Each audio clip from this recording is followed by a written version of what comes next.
So I've grown and scaled two B2B lead generation agencies, both to six figures. And I'd like to think at this point I have a foundational understanding of how to structure a good email, what makes people respond, and what actually leads to getting good results with cold email. Because I know there's a lot of people out there running cold outbounds that just can't seem to get replies. And either they don't have the patience or they just don't have the understanding to understand what it actually is that is causing them to not get results with their cold email. And obviously, through running the B2B lead gen agency, and what that entailed was us running outbound to get our clients for ourselves, but not only for ourselves, but for our clients as well. So, literally, on a day to day basis, we would see emails come into us, pitching us. We'd be sending thousands of emails a day. So, over that time, we gained a pretty good understanding of why some cold emails got responses and why some cold emails didn't get responses. And over time, like, my opinion on this has kind of shifted with the landscape of how things are going, with the crazy guarantees people are making with cold email, with the way people are phrasing things. But these three principles that I'm going to talk about as to why I think a lot of people aren't getting responses from their cold emails have remained the same throughout all the time that I've been sending emails, both for myself and for my clients as well. The first one is using crazy guarantees without actually having a relevant offer to that prospect. And what I mean by this is people, when they reach out to me, when they reach out to their client, when they reach out to prospects, when they reach out to anyone, have a tendency, partly because of Alex Hormozy's book, $100 million Offers, and because of other things we're seeing in the market, like to make these huge over the top claims without having any evidence to back it up. In my opinion, it is only worth making these crazy claims such as we can add 100K a month, we can add you 30K a month in 2 months, if you can actually back it up with evidence. And ideally that evidence is relevant and similar. The case study is similar to the prospect that you're reaching out to, otherwise it just makes no sense and it's not actually relevant to them. Like, I could talk about how I generated a e-commerce store 100K a month in new revenue, but if I'm talking about that and I'm sending the email to a marketing agency, it has no relevance because it's not the same. So people like to make these crazy out of the box guarantees without actually focusing on relevance and addressing their pitch and addressing their messaging to actually align with the problems that the prospect is facing. And trust me, you have a lot more options and you have a lot more availability to craft angles around specific problems that your target market is dealing with than you do by making these like crazy claims like, we'll add you 100K a month, we'll add you a million a year, we'll do this, we'll do that. Like, you need to be able to back these things up with evidence. And if you can't do that, then just make your cold emails relevant. Talk about specific problems that your ideal customer is facing. And if you've done the market research up front and you've done all that correctly, talking about problems that your prospect is likely facing, and you'll know that because of the research that you've done, it's a lot easier than doing that because there's so many problems that you can talk about, and there's absolutely no way that the people that you're reaching out to, if you've done that market research correctly, aren't going to resonate with at least some of what you're saying if you're phrasing it correctly. And that's another thing why I believe people aren't getting results, is because they just don't really have a foundational understanding of copywriting.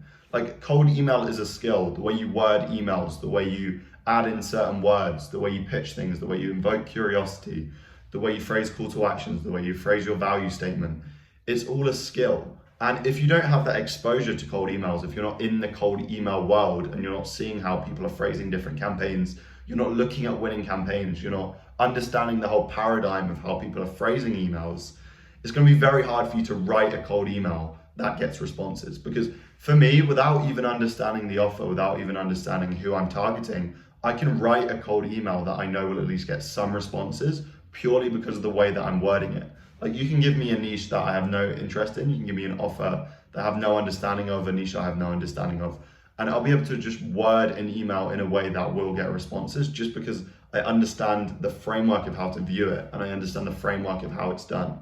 So, like, gone are the days where you can send these huge bulky emails talking about your SEO and something like that where you can get responses. Now you need to be relevant to the prospect. Crazy guarantees are wearing off. You need to be able to back things like that up with evidence. And more importantly, you need to actually back your claims up with relevance. You need to talk about things that are relevant to what the prospect is facing, problems that they're facing, things like that.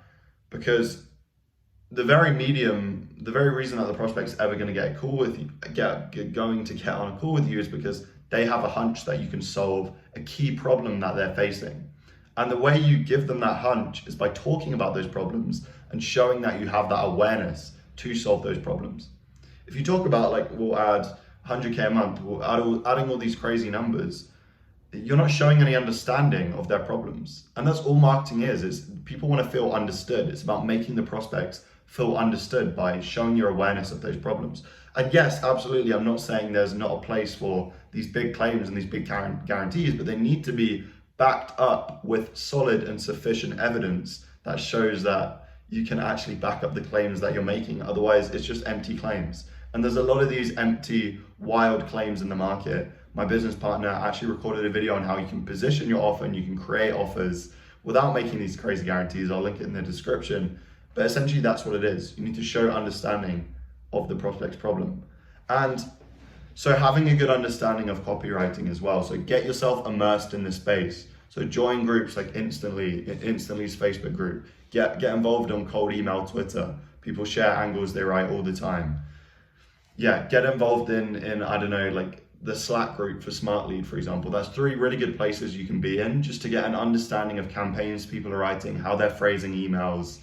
Message people in the space that are getting good results, understand their campaigns. Don't just understand like this is the script, okay, I'm just gonna plug this in and use this and get the same results. No, this is completely stupid. Understand why it's working. You don't just want to be a stimuli hunter, hunting for the next script so you can just paste it into your agency, maybe get 1 meeting now, but no meetings later. If you truly understand why things are working, get involved in the space, understand why certain scripts are working, get an understanding of how to position it for yourself, you're going to be able to print meetings for a lifetime, not just for 1 day. So gain a foundational understanding of how to phrase emails and copywriting, understand why things are working, and using relevant claims, showing understanding of prospects' pain points and giving them a hunch that you can provide a solution, making them feel understood. Only use crazy guarantees and crazy claims if you can actually back them up with evidence. The next thing that I see is not leading with value up front. So a lot of people, especially in today's day and age where there's business owners that you're reaching out to, they've already got on tons and tons of calls with people similar to you, especially when you look the same as everyone else. When they look similar to you, why would they give their time out again when they've already spoken to loads of people who look just like you, who they perceive as the same as you by the nature of how you're reaching out, if you're just making these claims and you look like everyone else and you're not actually giving them a reason to get on the call? Which is why I like leading with value up front. So providing a sales asset, providing something, just giving them something, making them a loom, breaking down something, providing them with a document that can help them, providing them with a PDF or a resource that can help them solve a problem that you will have uncovered that they have from your market research.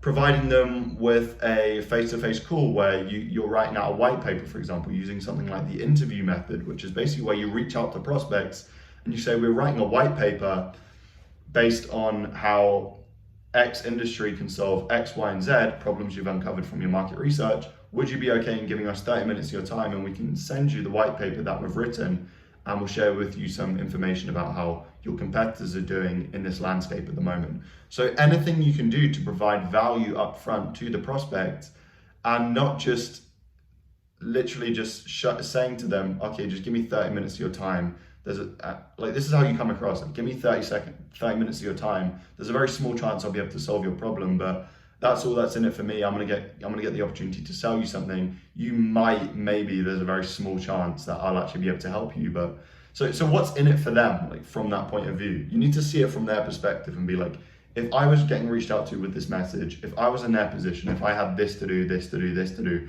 I was running a business, would I really want to give 30 minutes of my time, sometimes more, to this person from the way that they're reaching out with this email? Do I actually have a strong conviction in the fact that they might be able to solve my problem? No. Like, are they giving me anything? Is this person actually giving me anything? Are they giving me an incentive to get on the call? Not really. So they're three things that I think are really, really crucial to getting responses to your cold emails. And if you can't get responses at the moment, these three things will undoubtedly help.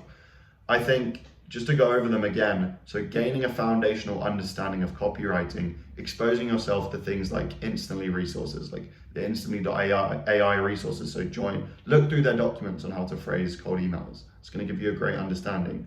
Look through Smart Leads resources on how to phrase cold emails. Vaibhav Namburi, the founder of Smart Lead, is really good in terms of phrasing cold emails and copywriting. Learn from that. Join Cold Email Twitter. And don't just see scripts working and think, okay, if I implement that, that's going to work for me. It's not, because you don't understand anything that they understand. Understand why it's working instead. So expose yourself to copywriting and how cold emails are phrased, because there is a way that they're phrased that gets better results than others. There is wording that you can use which encompasses any offer that you're using. So copywriting, gain an understanding of cold email copywriting, lead with value up front, and only use crazy guarantees if you can back it up with evidence, and prioritize using relevant messaging to your prospect that makes them aware that you have an understanding of their problem. So bring up pain, bring up their problems, and show them that you have an understanding of what they're dealing with. So they're the three main things. That's three main things that will probably solve the problem that you have of not getting responses to your outreach. And yeah, that's everything. If you want more information about what we do, we've both started and scaled two B2B lead gen agencies, and now scaled a third one as well together called Sales Lead. We do private 2-to-1 mentorship. There's more details about that in the description, but I'm not going to say anything more about it. You can check it out if you want to. And that's everything. I'll see you in the next one.